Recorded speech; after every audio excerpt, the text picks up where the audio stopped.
Hello friends, welcome back to my channel. இன்றைக்கி நம்ம chicken meet balls தான் இந்த வீடியோவில் பார்க்க போகிறோம். வாங்க வீடியோக்குள்ளே போகலாம். அதுக்கு முன்னாடி நம்ம சேனலில் ஃபஸ்ட் டைம் பார்க்குற வியூஸ் ப்ளீஸ் சப்ஸ்கிரைப் பண்ணி வச்சுக்கோங்க. அப்போ தான் நான் போட்ட வீடியோஸ் எல்லாமே மிஸ் ஆகும் உடனே உங்களுக்கு நோட்டிஃபிகேஷனில் வரும். நான் இந்த மீட் பால்ஸ் பண்ணுறதுக்கு கொஞ்சமாக போன்லெஸ் சிக்கனும் ஒரு 3 ப்ரெட்டும் எடுத்து வச்சுருக்கிறேன். ஃபஸ்ட்டு மிக்ஸி ஜார் ட்ரையாக இருக்கும்போதே ப்ரெட் க்ரம்ஸை ரெடி பண்ணி எடுத்துக்கலாம். நான் ஒரு 2 ப்ரெட்டை இந்த மாதிரி பிளெண்டரில் போட்டு நல்ல பவுடர் மாதிரி பொடிச்சு எடுத்துருக்கிறேன். இப்போ இதை ஒரு பிளேட்டில் தட்டி வச்சுக்கலாம். இந்த சிக்கன் மீட் பால்ஸ் பண்ணுறது நமக்கு ரொம்பவே ஈஸி. அதே நேரம் இன்க்ரீடியன்ஸும் அதிகமாக தேவைப்படாது. ஸோ எல்லாருமே வீட்டில் ஈஸியாக ட்ரை பண்ணலாம். இப்போ அதே பிளெண்டரில் மீதி இருந்த ப்ரெட்டையும் சேர்த்து நம்ம எடுத்து வச்சுருந்த போன்லெஸ் சிக்கனையும் போட்டு ஒரு ஸ்பூன் போல் சோயா சாஸ் சேர்த்து நல்லா மின்ஸ் பண்ணி எடுத்துக்கலாம்.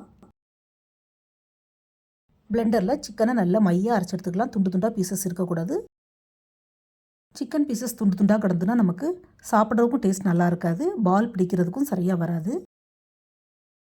ஸோ இந்த மாதிரி சிக்கனை நல்லா ஃபைன் பேஸ்ட்டாக அரைச்சி எடுத்துக்கலாம். இதை ஒரு பவுலில் ட்ரான்ஸ்ஃபர் பண்ணிக்கலாம்.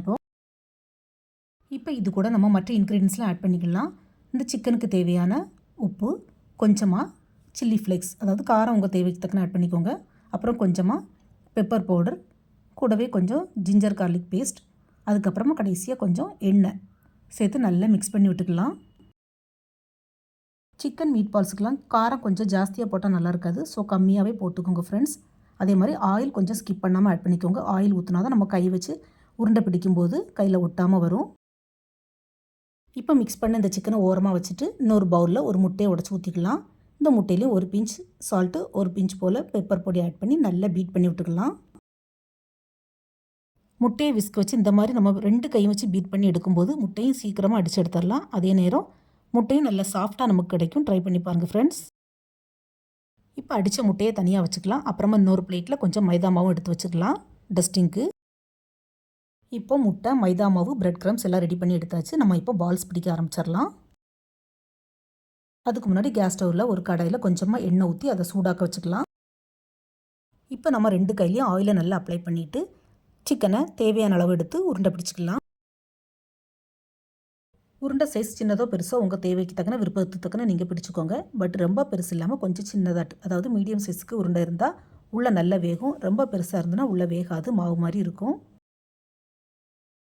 நாம் பிடிச்ச சிக்கன் உருண்டையை ஃபஸ்ட்டு மைதா மாவில் டஸ்டிங் பண்ணி எடுத்துக்கணும். அதுக்கப்புறமா பீட் பண்ணி வச்சுருக்கிற எக்கில் போட்டு டிப் பண்ணி எடுத்துக்கணும். கடைசியாக பிரெட் க்ரம்ஸில் போட்டு நல்லா பிரட்டி எடுத்துக்கணும்.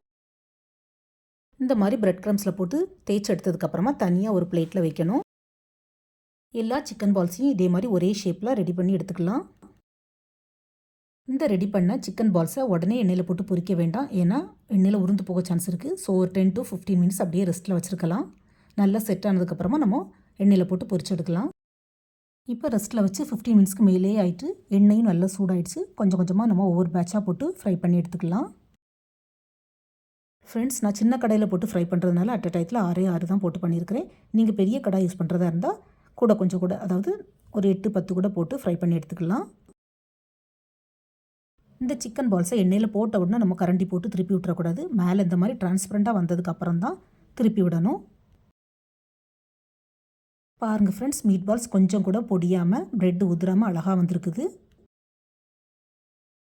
உங்கள் கிட்ஸுக்கு சீஸ் ரொம்பவே பிடிக்கும்னா இந்த சிக்கன் பால்ஸுக்கு நடுவில் நீங்கள் ஒரு சீஸ் க்யூபை வச்சு கூட நல்லா ஃபோல்ட் பண்ணி பண்ணலாம். அதுவும் டேஸ்ட் நல்லாவே இருக்கும்.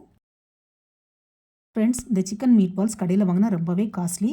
அதே மாதிரி நக்கட்ஸை விட ரொம்பவே டேஸ்ட்டாக இருக்கும். ஸோ நீங்களும் வீட்டில் கண்டிப்பாக ட்ரை பண்ணி பாருங்கள். பேச்சுலர்ஸ் மட்டும் இல்லை, டீனேஜர்ஸ் கூட இந்த சிக்கன் மீட் பால்ஸ் ட்ரை பண்ணலாம். அந்தளவுக்கு ஈஸி. அவ்வளோதான், எல்லா மீட் பால்ஸையும் ஃப்ரை பண்ணி எடுத்தாச்சு. நான் ஒரு கைப்பிடி அளவுக்கு தான் போன்லெஸ் சிக்கன் எடுத்திருந்தேன். எனக்கு ஒரு 10 மீட் பால்ஸ் கிடச்சிருக்குது. இந்த சிக்கன் மீட் பால்ஸை சுட சுட மயோனிஸ் அல்லது டொமேட்டோ கெச்சப்பில் டிப் பண்ணி சாப்பிட்டா அவ்வளோ டேஸ்ட்டாக இருக்கும். ஸோ நீங்களும் வீட்டில் மறக்காமல் ட்ரை பண்ணி பாருங்கள் ஃப்ரெண்ட்ஸ். இந்த டூத் பிக்ஸ் நான் என்னுடைய பசங்களை அட்ராக்ட் பண்ணுறதுக்காண்டி தான் வச்சுருக்கிறேன். பட் அது ஆப்ஷனல் தான், நீங்கள் சும்மாவே அப்படியே எடுத்து சாப்பிட்லாம். இந்த மாதிரி டூத் பிக்கில் டிப் பண்ணி சாப்பிட்டா கொஞ்சம் லாலிபாப் சாப்பிட்ட ஃபீலிங்ஸ் நமக்கு கிடைக்கும். இந்த சிக்கன் மீட் பால்ஸை நீங்களும் வீட்டில் ட்ரை பண்ணி பார்த்து உங்களுக்கு எப்படி வந்தது, பிடிச்சிருந்தான்னு மறக்காமல் உங்களுடைய ஃபீட்பேக்கை கமெண்ட் பண்ணுங்கள். இந்த வீடியோ பிடிச்சிருந்தா மறக்காமல் ஒரு லைக் கொடுங்க. உங்கள் ஃப்ரெண்ட்ஸ் அண்ட் ரிலேட்டிவ்ஸ்க்கு வீடியோ ஷேர் பண்ணுங்கள். நம்ம சேனலை சப்ஸ்கிரைப் பண்ணுங்கள். தேங்க்ஸ் ஃபார் வாட்சிங். See you soon in the next video. Bye.